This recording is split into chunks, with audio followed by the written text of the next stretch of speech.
Hello everyone. आज हम अपने बीएससी फर्स्ट ईयर फिज़िक्स में थर्ड पेपर इलेक्ट्रोमैग्नेटिक्स को स्टार्ट करेंगे, यानी कि विद्युत चुंबकीय। हमारे पास बीएससी फर्स्ट ईयर में फ़िज़िक्स में 3 पेपर्स हैं। First paper is mechanics, second paper is optics and third paper is electromagnetics. इन तीनों का जो थ्योरी या जो रिटर्न पेपर होगा वो 50-50 मार्क्स का होगा and the practical will be of 75 marks. Total 225 marks का हमारे पास फिज़िक्स सब्जेक्ट है बीएससी फर्स्ट ईयर में। आज हम इलेक्ट्रोमैग्नेटिक्स की फर्स्ट यूनिट को स्टार्ट करेंगे।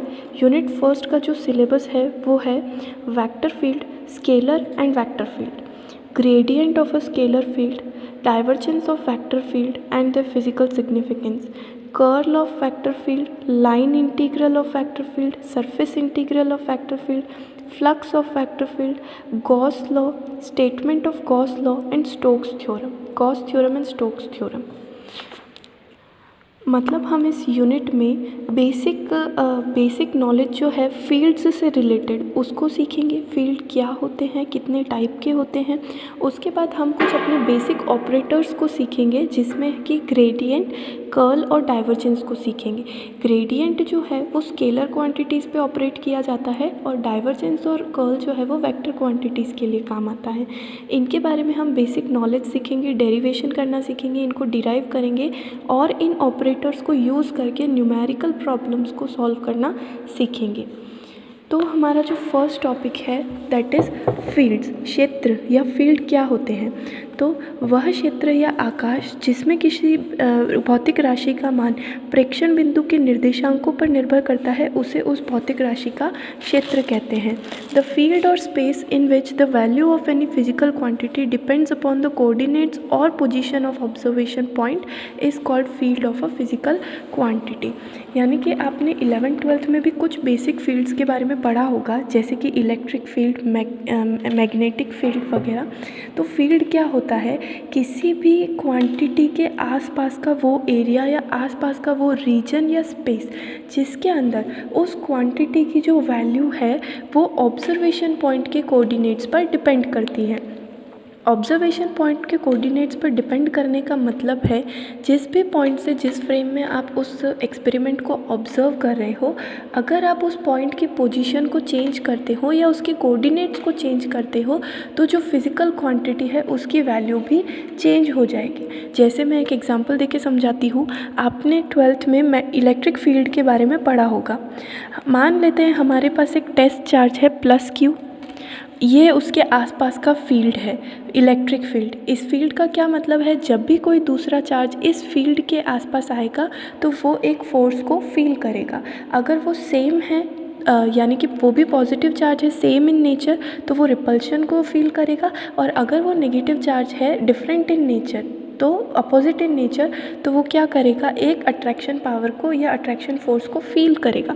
तो फील्ड क्या चीज़ है कि उसके आसपास का वो रीजन सिर्फ इलेक्ट्रिक फील्ड जिसमें कोई दूसरा चार्ज एक फोर्स को फील करता है। तो फील्ड भी हमारा यही होता है। कोई भी बेसिक फील्ड का मतलब है कि इस फील्ड के अंदर अगर मैं कोई दूसरा चार्ज या कोई दूसरा ऑब्जर्वेशन पॉइंट रख देती हूँ तो उसकी पोजीशन चेंज करने पर इस फील्ड की पोजीशन या इस फिज़िकल क्वांटिटी की पोजीशन या उसकी वैल्यू में भी क्या हो जाएगा? चेंज हो जाएगा। जैसे अगर मैं इस चार्ज को जैसे जैसे इससे पास लाती जाऊँगी, यानी इसके कोऑर्डिनेट्स को चेंज कर रही हूँ, मैं इसकी पोजीशन को चेंज कर रही हूँ, तो जो इस फोर्स की वैल्यू होगी, इलेक्ट्रिक फोर्स की, वो भी क्या हो जाएगी? चेंज हो जाएगी। या फिर मैं इसके कोऑर्डिनेट्स को और दूर शिफ्ट करती जाऊँ तब भी इसकी जो वैल्यू होगी फोर्स की वो चेंज हो जाएगी। इसे हम कहते हैं फील्ड।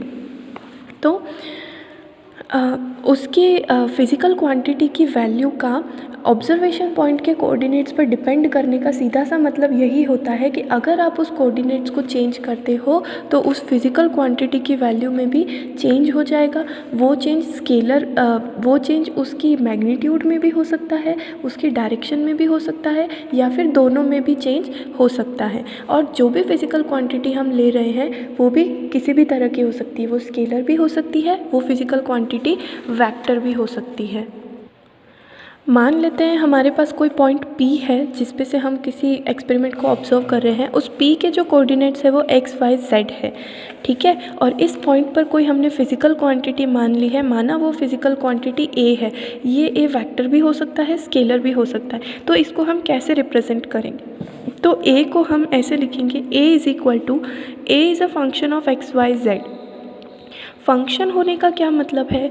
कोई भी चीज़ जब किसी वेरिएबल का फंक्शन होता है, इसका मतलब ये होता है कि जब मैं इस चीज़ की वैल्यू चेंज करूँगी, इस फंक्शन के अंदर जो वेरिएबल है उनकी वैल्यूज़ में से किसी को चेंज करूँगी, तो उस फंक्शन की जो ऑल ओवर वैल्यू है वो भी चेंज हो जाएगी। तो a is a function of x, y and z।